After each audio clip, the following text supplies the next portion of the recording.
patients who have recurrent nasal block, mouth breathing, recurrent headache, unilateral nasal discharge, bleeding and pus discharge from the nose. Diagnostic nasal endoscopy means 0-degree lens will be inserted through your nasal cavity to bypass the turbinates and reach almost up to the nasopharynx.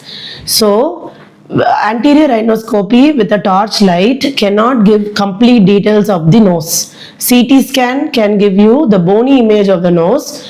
To know what exactly is there inside the nose can be identified by a diagnostic nasal endoscopy. Number 1, whether the septum is there in the midline, whether it is obstructing or it is anything sharp that is causing laceration in the nose, causing bleeding. Number 2, if the turbinates are high, if that is the cause for nasal block. Number 3, any osteomeatal block which is anatomically causing obstruction in the nose. Some malignancies can be easily picked up in the first pass.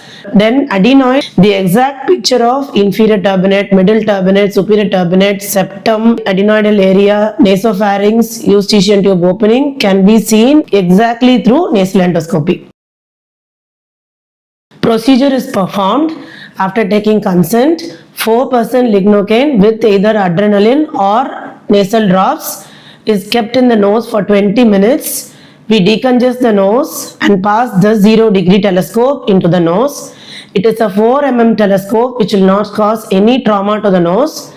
This telescope is passed inferiorly, middle and up to the nasopharynx. Based on the findings, the treatment proceeds.